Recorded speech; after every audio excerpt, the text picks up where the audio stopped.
और तमाम जानकारी के साथ मेरे तमाम सहयोगी इस वक्त मेरे साथ जुड़ चुके हैं। राजकुमार नोएडा से इस वक्त मेरे साथ जुड़ चुके हैं। राघवेंद्र प्रताप सिंह स्टेट हेड लखनऊ से इस वक्त मेरे साथ जुड़ चुके हैं। सचिन पांडे वाराणसी से मेरे सहयोगी इस वक्त मेरे साथ जुड़ चुके हैं। के शुक्ला अयोध्या से मेरे सहयोगी इस वक्त मेरे साथ जुड़ चुके हैं। राजकुमार, सीधा आपके पास आते हुए मौसम के मिजाज की बात हो रही, क्योंकि तापमान लगातार बढ़ते जा रहा है। ऐसे में नोएडा के तापमान की अगर बात कर ली जाए तो कितने डिग्री सेल्सियस इस वक्त नोएडा का तापमान बना हुआ है? हेलो राजकुमार, आवाज मिल रही है आपको? आपने मेरा सवाल सुना राजकुमार? चलिए ठीक है, वापस उनसे कनेक्ट करने की कोशिश करेंगे। राघवेंद्र हमारे साथ लगातार बने हुए हैं। राघवेंद्र, बात राजधानी लखनऊ की अगर कर ली जाए तो मौसम का मिजाज कैसा देखने को मिल रहा है? राजधानी लखनऊ में कितने डिग्री सेल्सियस तापमान इस वक्त राजधानी लखनऊ में बना हुआ है? बिल्कुल ऐसा, जैसे जैसे हम तकनीकी विकास के तरफ बढ़ रहे हैं वैसे वैसे जो प्रकृति की दुश्वारियां हैं उसका भी सामना करने के लिए हम मजबूर हो रहे हैं। अगर बात लखनऊ की कर लें तो जिस तरह की हीट वेव यहाँ पे चल रही है, वर्तमान में यहाँ पे 39 डिग्री का तापमान है और अभी संभावना है कि 1 घंटे 1.5 घंटे बाद यहाँ का तापमान 40 डिग्री पार कर जाएगा। उत्तर प्रदेश में लखनऊ की ही नहीं, अगर बात कर लें तो 42 डिग्री से ऊपर तापमान हमीरपुर का दर्ज किया गया है, जो सर्वाधिक गर्म अभी तक माना गया है।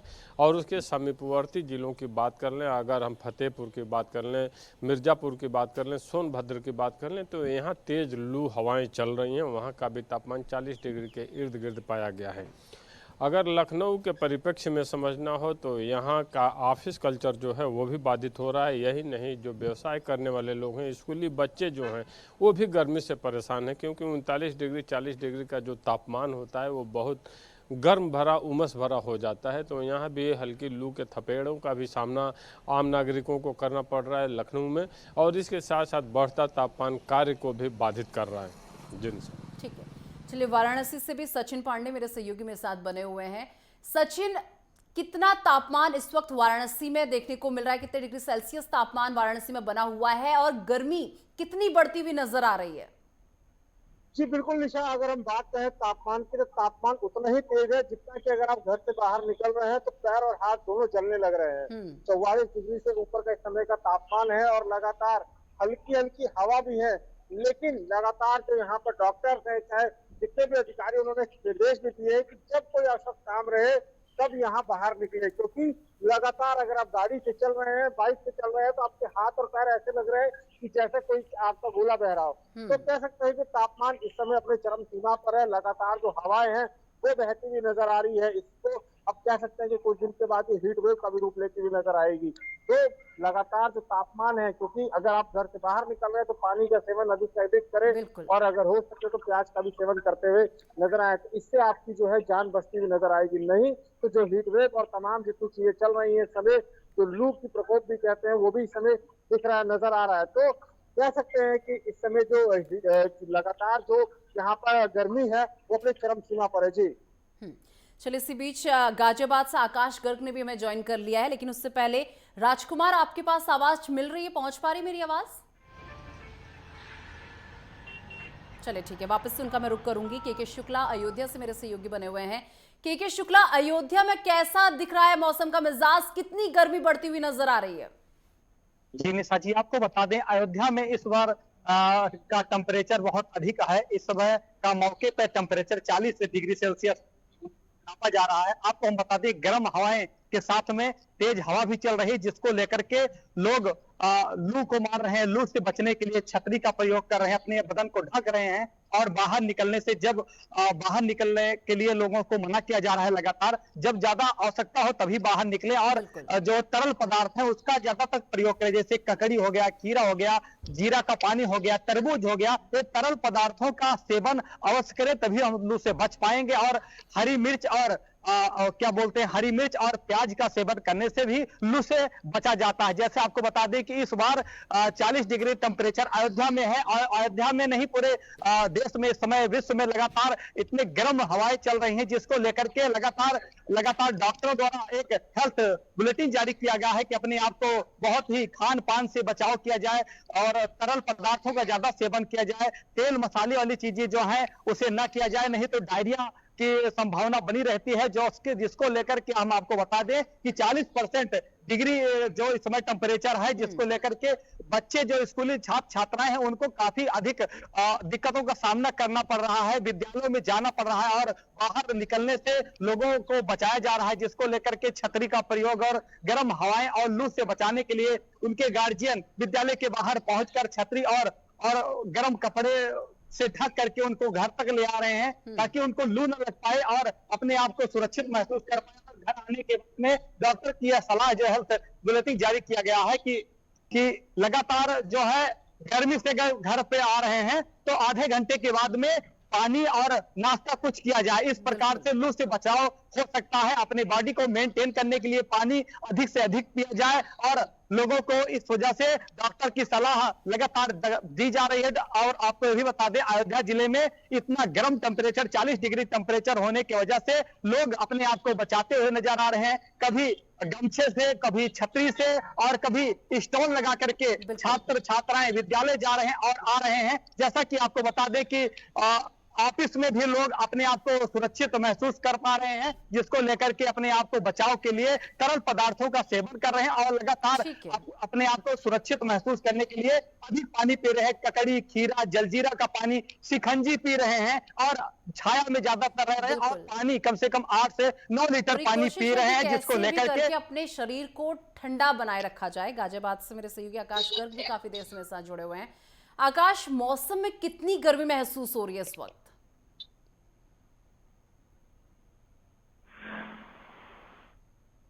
डिग्री दर्ज किया गया है, जो अमूमन 22 डिग्री होना चाहिए। 4 डिग्री ये न्यूनतम तापमान है जो अधिक दर्ज किया गया है। इससे भी अंदाजा लगाया जा सकता है कि जिस तरह न्यूनतम तापमान 26 डिग्री दर्ज किया गया है, तो इस वक्त सड़कों पर गर्मी का सिस्टम किस रूप में देखा जा सकता है। तो वहीं अगर अधिकतम तापमान की बात करें तो 40 डिग्री जो टेम्परेचर है वो अप्रैल के एंड में ही पहुंच चुका है, जबकि अभी मई जून की जो भीषण गर्मी है, तपा देने वाली गर्मी है, वो अभी बाकी है। अगर बात करें तो मौसम जो बदलाव हुआ है उसके साथ साथ ही जो लोगों में है ना लू का जो असर है वो देखने को मिल रहा है। बुखार और खांसी जुकाम के जो मरीज हैं वो अस्पतालों में लंबी लंबी लाइनों में लगे हुए हैं। तो वहीं डॉक्टरों का ये भी कहना है कि अगर आपको जरूरी काम ना हो तो घर से बाहर ना निकलें, अगर बाहर निकलने हैं तो अपने सर को भी ढकें और पेयजल का सेवन समय समय पर करते रहें। साथ ही साथ ककड़ी और गाजर और तरबूज ये समय समय पर खाते रहें।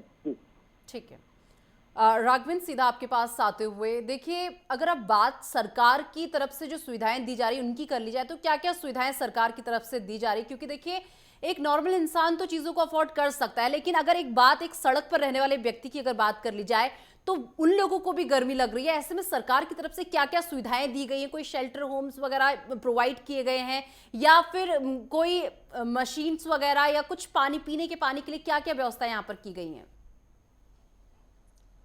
बिल्कुल निशा, हम सरकार की बात कर लें या जो भी निजी संस्थान हैं, एनजीओ, ट्रस्ट जो अपना समाज सेवा में लगे रहते हैं उनकी बात कर लें, इन दोनों ही समूहों द्वारा, सरकार के द्वारा और निजी समूहों द्वारा जगह जगह प्याऊ की व्यवस्था की गई है। इसके अलावा कई जगह ऐसे भी हैं जहां पे सायेदार शेल्टर बनाए गए हैं, जहां पे आदमी रुक सकता है, धूप से, लू से अपना बचाव कर सकता है। लेकिन जब तापमान बढ़ता है, प्रकृति की मार जब सामने आती है तो ये सारी चीज़ें बहुत नगण्य सी दिखने लगती हैं और ऐसा लगता है कि जो सुविधाएं हमें सरकार से मिल रही हैं या स्वयंसेवी संस्थाओं द्वारा मिल रही वो बहुत ही नाकाफ़ी हैं और प्रकृति के आगे हम बेबस हैं। क्योंकि उत्तर प्रदेश में अगर लखनऊ की बात कर लें या फिर हम बुंदेलखंड की बात कर लें, झांसी, ललितपुर, फतेहपुर, इसके अलावा सोनभद्र का जो एरिया है उसकी बात कर लें, चंदौली की बात कर लें, मिर्ज़ापुर की बात कर लें, यहाँ पे तेज लू चल रहे हैं। तो सरकार द्वारा जो व्यवस्था की जाती है वो बहुत नाकाफ़ी दिखती है, क्योंकि जनता दिनों में अपने कामकाज के लिए निकलती है, अपने ऑफिस के लिए निकलती है और उसे अपने काम की जल्दी रहती है। हालांकि कुछ राहत जरूर ये सुविधाएं पहुंचाती हैं।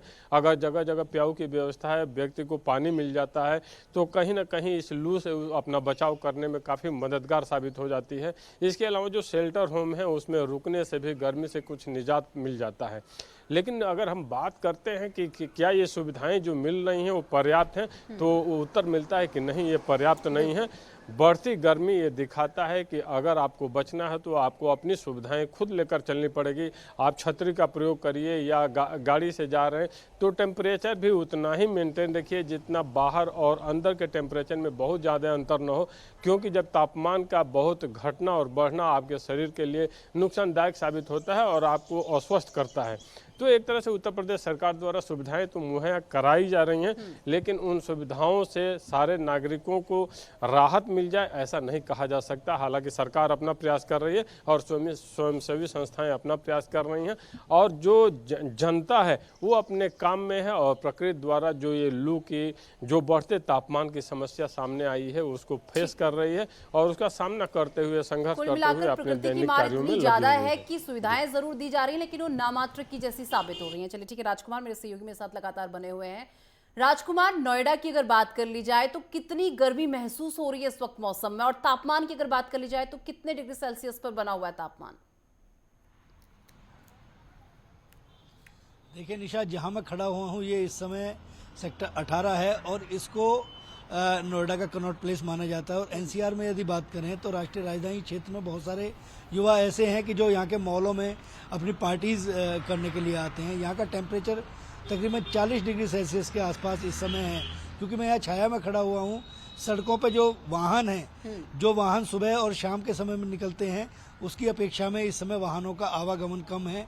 यहाँ पर जो लोग घूमने आते हैं वो लोग दिन में घूमने के लिए नाकाफ़ी हैं। और अगर बात की जाए यहाँ गर्मी की, तो क्योंकि ये दिल्ली से बिल्कुल सटा हुआ इलाका है और अगले 3 से 4 दिन और गर्मी का जो प्रकोप है वो रहने की संभावना है और आने वाले दिनों में गर्मी और ज़्यादा बढ़ेगी। इसमें अगर ये बात करें हम, और ये क्योंकि ये एक औद्योगिक नगरी है, इस औद्योगिक नगरी में अब स्थिति आज जिला कलेक्टर से जो बात हुई है उनके मुताबिक अब जो उनके ड्यूटी और हैं उनमें थोड़ी सी तब्दीली की जाने की संभावना व्यक्त की जा रही है। क्योंकि 9 बजे अमूमन सुबह की शिफ्ट शुरू होती है, तो ये जो शिफ्ट है इसको 2 घंटे और थोड़ा जल्दी शुरू करके 7 बजे शुरू कर दिया जाए। कुछ इस तरीके के प्रावधान तैयार किए जाएं। श्रम विभाग के जो अधिकारी हैं वो लगातार औद्योगिक कंपनियों को चलाने वाली जो एसोसिएशन है, ताकि सुबह के समय में जब गर्मी कम हो तब मजदूर अपने कंपनियों में जा सकें और शाम को 4 बजे, क्योंकि 4 बजे के आसपास थोड़ा सा टेम्परेचर जरूर कम हो जाता है, तो ये एक वैकल्पिक व्यवस्था बनाने का जो है वो प्रयास किया जा रहा है। लेकिन क्योंकि गर्मी है और ये मौसम का प्रकोप है तो इसको निश्चित तौर पे झेलना लोगों को पड़ेगा। बिल्कुल। आकाश, वही बात कर ली जाए, देखिए जिस तरीके से गर्मी बढ़ती जा रही है ऐसे में स्कूल की टाइमिंग्स कुछ चेंज की गई हैं, क्योंकि देखिए गर्मी इतनी ज्यादा बढ़ रही है, जहां बड़े लोग जो है इस गर्मी को नहीं झेल पा रहे तो वहां बात छोटे बच्चों की हो रही है। क्या स्कूल टाइमिंग्स में कोई चेंजेस हुए हैं? निशा, मैं आपको बता दूं कि गाजियाबाद में अभी स्कूल टाइमिंग में कोई चेंजेस नहीं हुए हैं, लेकिन आने वाले समय में स्कूल टाइमिंग भी बदली जा सकती है, क्योंकि जो गर्मी का सितम है वो छोटे बच्चे हों या बूढ़े हों या बुजुर्ग हों उनके लिए काफी खतरनाक है, क्योंकि वो इस गर्मी में वो इस भयंकर गर्मी को नहीं झेल पाते हैं। तो आने वाले समय में जो स्कूल की टाइमिंग है वो कम की जा सकती है, क्योंकि बच्चों को गर्मी से राहत मिल सके। तो वहीं अगर बात करें जो सड़कों पर चलने वाले रिक्शे वाले हैं या बाइक वाले हैं उनकी बात कर लेते हैं, तो गर्मी में जिस तरह नगर निगम जगह जगह प्याऊ की व्यवस्था करता है, लेकिन इस बार इतनी भीषण गर्मी में भी नगर निगम की तरफ से कोई भी पेयजल की व्यवस्था नहीं की गई है, ना ही कहीं शेल्टर होम बनाए गए हैं। सिर्फ शेल्टर होम कागजों तक सीमित रह जाते हैं, क्योंकि खाना पूरी कर एक जगह शेल्टर होम बना दिए जाते हैं, लेकिन वो पर्याप्त नहीं होते हैं और जो मजदूर किस्म के लोग होते हैं वो इधर उधर भटकने पर मजबूर हो जाते हैं और इस गर्मी भयंकर गर्मी में उन्हें बैठना पड़ता है और कहीं भी उन्हें सुख सुविधा नहीं मिल पाती। जबकि सरकार की तरफ से जो लगातार गरीब तबके के लोगों के लिए ये सब चीजें मुहैया कराने के जो वादे किए जाते हैं, वहीं जो निचले तबके के अधिकारी होते हैं वो इन वादों को जमीन पर नहीं उतार पाते, तो जिसकी वजह से इनका खामियाजा तो आम नागरिक को भुगतना पड़ता है। बिल्कुल। के शुक्ला भी मेरे सहयोगी में साथ बने हुए। देखिए एक साइड हम आपको ग्राफिक्स के जरिए दिखा रहे हैं कि गर्मी की वजह से कहां पर कितना तापमान बना हुआ है, लगातार ग्राफिक्स के जरिए हमारी टेलीविजन स्क्रीन पर वो चीजें फ्लैश भी हो रही हैं। के शुक्ला, सीधा आपके पास आते हुए बात लोगों की कर ली जाए तो लोग इस भीषण गर्मी से खुद को बचाने के लिए किन किन चीजों का सहारा ले रहे हैं? और देखिए जो ठेले वाले जो ठंडी चीजों को बना के जो है लोगों को दे रहे हैं, ऐसे में क्योंकि देखिए गर्मी पड़ रही है तो चीजें बहुत जल्दी खराब हो जाती हैं, तो ऐसे में ये लोग चीजें खराब ना हो तो उनके पास क्या व्यवस्था है कि उनके जो फ्रूट्स रखे हैं, ठंडी चीजें देने के लिए जो सामान रखा है वो खराब ना हो, ऐसे में उन्हें बचाने के लिए क्या चीजें कर रहे हैं लोग? जी, आपको बता दें कि जो ठेले वाले हैं, जूस वाले हैं, अपने आप को जो ठंड से बचाने के लिए जो आम का जूस है मौसमी के जूस हैं और गन्ने का जूस है, जिस प्रकार से जलजीरा और नमक पानी का है, और उसके बर्फ से बचा रहे हैं इसको। और उनके पास में एक पेटी रहती है फोम की, उस फोम की पेटी में बर्फ रखकर उनको बचा रहे हैं और लोगों को उचित रेट में और ठंडी चीजें जो है खिला पिला रहे हैं, जिससे वो उनका सामान भी बचा रहे, सुरक्षित रह सके और लोगों को भी के हेल्थ के बारे में वो लगातार सोच सके। आपको जैसा हम बता दें कि इतनी हीट गर्मी है और इतनी तेज हवा से लू बह रहा है, जिसके लेकर के हेल्थ अलर्ट जारी किया गया है। लगातार अब राम मंदिर की बात कर लिया जाए, राम मंदिर में आने वाले श्रद्धालुओं का जत्था जो था बहुत ही कम हो चुका है। सुबह और शाम प्रभु रामलला का दर्शन लोग कर रहे हैं बहुत ही कम, क्योंकि इतनी गर्मी की वजह से किया जा रहा है, लोगों को पानी पिलाया जा रहा है, जगह जगह पर पानी लगे हैं और पानी पिलाया जा रहा है, जिसको लेकर के अपने आप को सुरक्षित महसूस कर पा रहे हैं। चलिए, इसी बीच मेरी सहयोगी ईशा ठाकुर चंडीगढ़ से इस वक्त मेरे साथ जुड़ चुकी है। ईशा, जिस तरीके से बात तापमान को लेकर हो रही है, क्योंकि लगातार गर्मी बढ़ती जा रही है, ऐसे में चंडीगढ़ की अगर बात कर ली जाए तो चंडीगढ़ में तापमान इस वक्त कहां पर बना हुआ है, कितने डिग्री सेल्सियस पर पहुंच चुका है तापमान चंडीगढ़ का?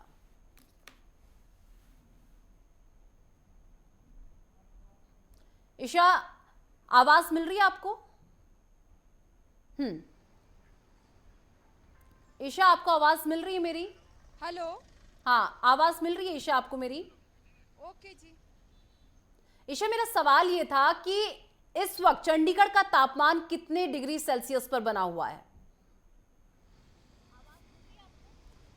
जी, मेरा सवाल यह है ईशा कि इस वक्त चंडीगढ़ का तापमान कितने डिग्री सेल्सियस पर बना हुआ है, कितनी गर्माहट महसूस हो रही है इस वक्त मौसम में?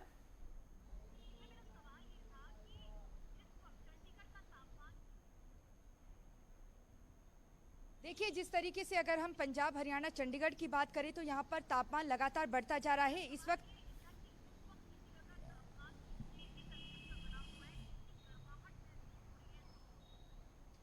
बिल्कुल, देखिए, अगर हम चंडीगढ़ की बात करें तो यहाँ पर जो अधिकतम तापमान है 38 डिग्री सेल्सियस इस वक्त बना हुआ है।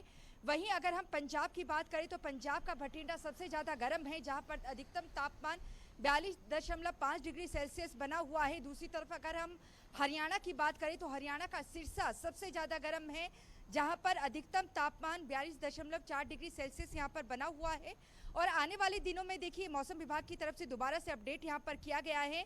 अब 23, 24, 25 के लिए येलो अलर्ट, लू का येलो अलर्ट यहां पर जारी कर दिया गया है। और मौसम विभाग का कहना है कि 23, 24, 25 को प्रचंड गर्मी पड़ेगी और इस दौरान जो पारा है वो पंजाब हरियाणा में 40 पर पार जो पहले कर गया है वो 40 से 45 तक पहुंच जाएगा। वहीं जो चंडीगढ़ का तापमान है वो 40 डिग्री के पास रहने की संभावना यहां पर मौसम विभाग की तरफ से जताई गई है। लेकिन यहां पर देखिए, जिस तरीके से अगर पहाड़ी इलाकों की बात करें, अगर हम जम्मू कश्मीर की बात करें या फिर दूसरी तरफ हिमाचल प्रदेश के ऊपरी इलाकों की बात करें, लगातार वहां पर जिस तरीके से बारिश हो रही है, वहीं उसका विपरीत असर हम मैदानी इलाकों में देख रहे हैं। मैदानी इलाकों में लगातार प्रचंड गर्मी बढ़ रही है और मौसम विभाग का देखिए ये भी कहना है कि अभी गर्मी की हालांकि शुरुआत हुई है, लेकिन अप्रैल माह के बिल्कुल अंत में और मई और जून में बहुत ज़्यादा प्रचंड गर्मी इस बार पड़ने वाली है। और लोगों को भी इस तरीके की हिदायत दी गई है कि वो अपने स्वास्थ्य का पूर्ण तरीके से ध्यान रखें। लेकिन जिस तरीके से अभी गर्मी पड़ रही है, हरियाणा और पंजाब की बात करें, वहां पर जिस तरीके से तापमान 40 पार कर चुका है, जो राजस्थान से सटे पंजाब और हरियाणा के इलाके हैं वहां पर तापमान बहुत ज़्यादा है और ये कहीं ना कहीं किसानों के लिए बहुत ही परेशानी का सबब बन गया है। जिस तरीके से गेहूं की फसल की कटाई इस वक्त हो रही है, लेकिन हमने देखा है कि लगातार कई जगहों में आंधी तूफान भी आ रही है, लेकिन बारिश नहीं होने से तापमान बढ़ा है और जिसके चलते जो गेहूं की फसल है वो आगजनी होने से काफ़ी बर्बाद हुई है, फसलें काफ़ी नुकसान हुई है, करोड़ों का जो रुपए है किसानों का काफ़ी नुकसान उनका हुआ है, चाहे हरियाणा की बात करें या फिर पंजाब की। लेकिन सरकार की तरफ से यहाँ पर कदम उठाया गया है, जो फसलें जली हैं उसकी रिपोर्ट मांगी गई है डीसी से, लेकिन किसानों की तरफ से मुआवजे की तो मांग की गई है, लेकिन एक बड़ा जो तबका है किसानों का वो इस वक्त नाखुश है। जिस तरीके से इस वक्त मौसम बना हुआ है, गेहूं की कटाई हो रही है, लेकिन आंधी तूफान के चलते जो बिजली के खंभे या शॉर्ट सर्किट और आंधी तूफान के चलते जो आगजनी हो रही है उससे फसलों को भी काफ़ी नुकसान हुआ है। आग लगने से फसलें भी काफ़ी प्रभावित हुई हैं, नुकसान काफ़ी एकड़ फसलें जली हैं। अब देखना है कि जो सरकारें हैं वो मुआवजा किसानों को देती हैं या नहीं। दूसरी तरफ अभी शुरुआत है गर्मी की, लेकिन आने वाले और इसी बीच अलग अलग क्षेत्रों से अलग अलग सहयोगी भी हमारे साथ जुड़ चुके हैं। आपको बता दें कि ईशा ठाकुर हमारे साथ चंडीगढ़ से जुड़ चुकी हैं और साथ ही हमारे UP state head Raghavendra Pratap Singh भी हमारे साथ जुड़ चुके हैं।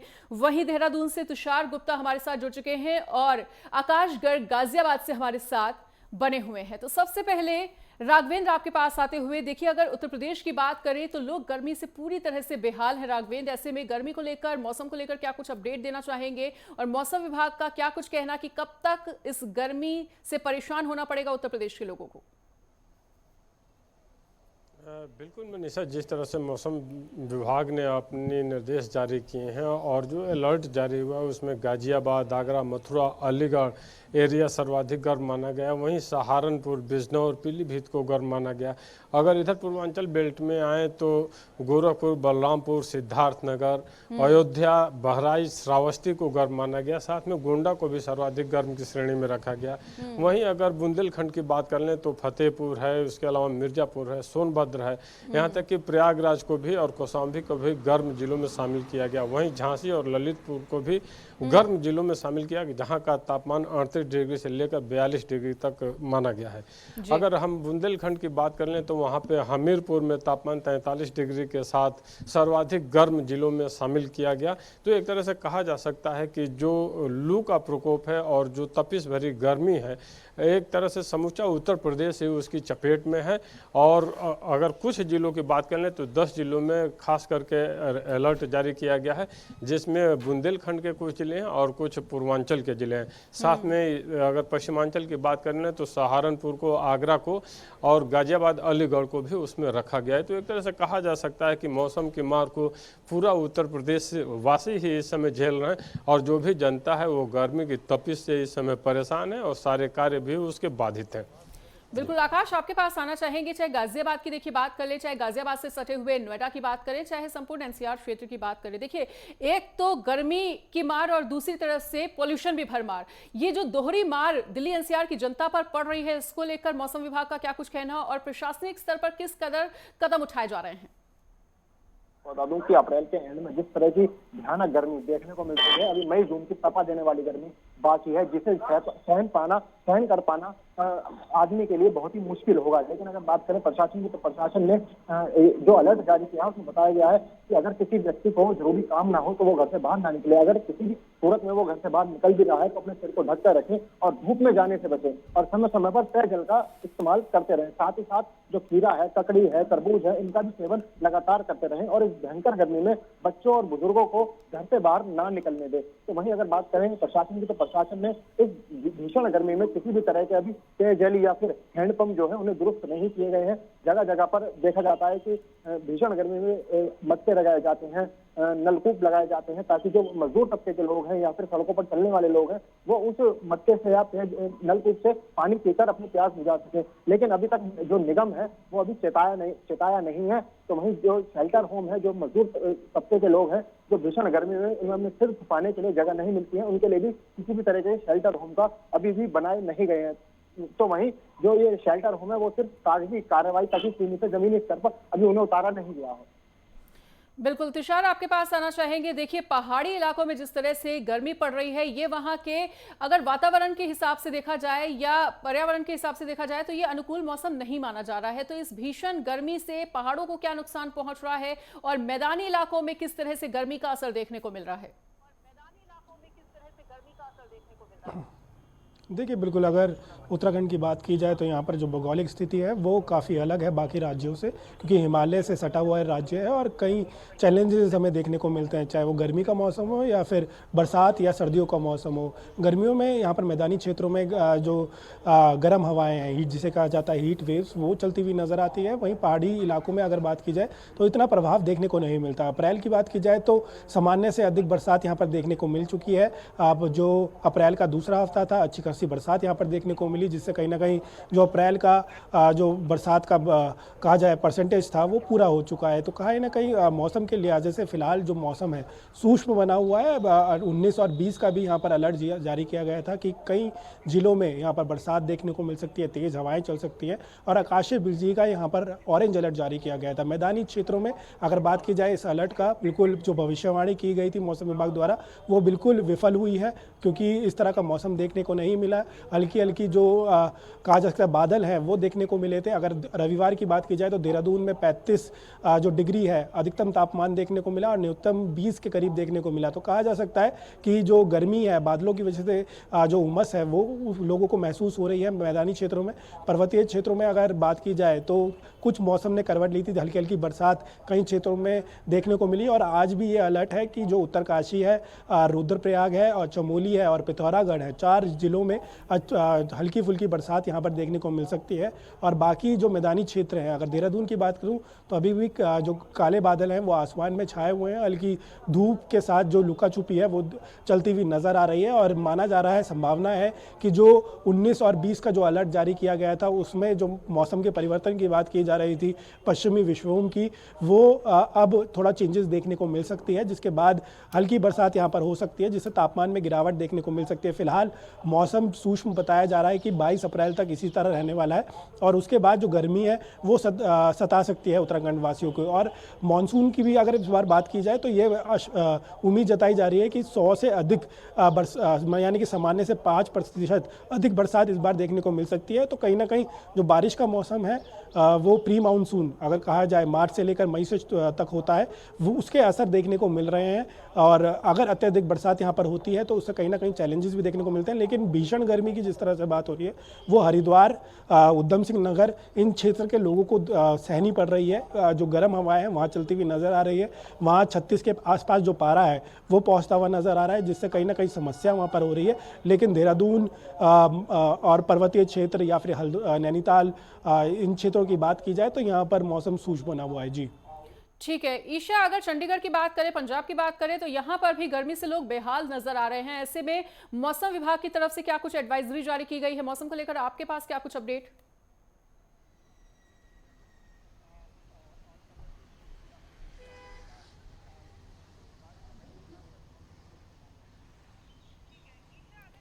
ईशा, क्या आप तक हमारी आवाज पहुंच पा रही है?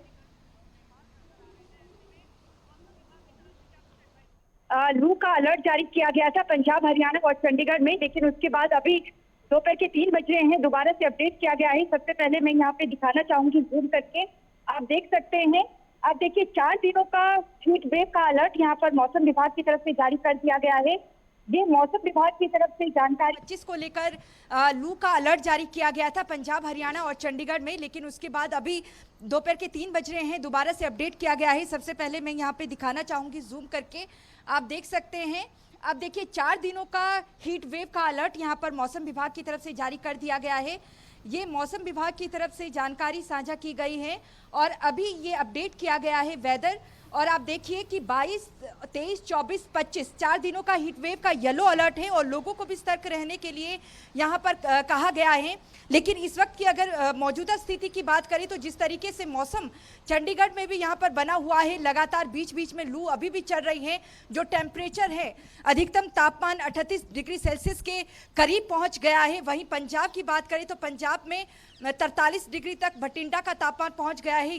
ऐसा ही हाल हरियाणा के सिरसे का है और सिरसा में 22.4 डिग्री सेल्सियस पहुंच चुका है। लेकिन जिस तरीके से वेदर अपडेट होता जा रहा है और जो मौसम विभाग के निदेशक हैं उनका भी कहना है कि आने वाले दिनों में जहां पर तापमान 40 से ऊपर गया है वो 45 तक पहुंच सकता है। और लोगों को भी ये एहतियात बरतने की सलाह दी गई है कि दोपहर की वक्त अगर बहुत ज़रूरी हो तो ही घरों से बाहर निकलें, क्योंकि इसका स्वास्थ्य पर प्रतिकूल असर पड़ सकता है। और इसी के साथ देखिए जिस तरीके से बारिश बहुत कम हुई है तो उसका असर अब गर्मियों में देखने को मिल रहा है। जगह जगह पर बिजली कट लग रहे हैं। अगर हम चंडीगढ़ जैसे शहर की बात करें, यहाँ पर भी बिजली कट लग रहे हैं। पंजाब, हरियाणा में भी शहरों और गांव में बिजली कट इस वक्त लग रहे हैं और बरसात कम होने के चलते बिजली कट भी लग रहे हैं, साथ ही साथ लोगों को पानी की भी किल्लत हो रही है। तो आने वाले समय में और भी ज़्यादा दिक्कतें लोगों को मौसम के साथ तो होगी ही। जिस तरीके से प्रचंड गर्मी बढ़ रही है उसी के साथ बिजली की समस्या भी यहाँ पर लोगों को झेलनी पड़ सकती है बहुत ज़्यादा। और इसके अलावा पानी जल स्रोतों पर जो असर पड़ा है, डैम की अगर बात करें जिस तरीके से सूख रहे हैं जहां से बिजली उत्पन्न होती है, तो कहीं ना कहीं आने वाले दिनों में बहुत ज़्यादा समस्या लोगों को हो सकती है। पेड़ की कटाई जिस तरीके से लोग कर रहे हैं, जो वाहनों की संख्या बहुत ज़्यादा बढ़ गई है चंडीगढ़ में भी, और यही वजह है कि एक तरफ दिल्ली की तरफ प्रदूषण की मार चंडीगढ़ झेल रहा है, दूसरी तरफ बहुत ज़्यादा जो तपिश है अभी मौसम में देखने को मिल रही है। और मौसम की विभाग की तरफ से अलर्ट भी कर दिया गया है अब 4 दिनों के लिए, और हीट वेव का ये अलर्ट है। लोगों को आगाह किया गया है कि वो सतर्क रहें और सुबह शाम यहाँ पर देखिए जो मौसम विभाग है उनका ये भी कहना है कि 8 बजे के बाद व्यायाम करने के लिए भी ना घरों से बाहर निकले, क्योंकि तपिश बहुत ज़्यादा रहती है मौसम में, तो इसका प्रतिकूल असर भी स्वास्थ्य पे पड़ सकता है। जी मनीषा। बिल्कुल राघवेंद्र, एक बार फिर से आपके पास आना चाहेंगे। राघवेंद्र, तो देखिए लू का अलर्ट उत्तर प्रदेश के तमाम जिलों में जारी किया गया है और ऐसे में भीषण गर्मी में जिस तरह से लोग लगातार बीमारी की चपेट में आ रहे हैं, ऐसे में स्वास्थ्य विभाग उत्तर प्रदेश का कितना ज्यादा अलर्ट मोड पर?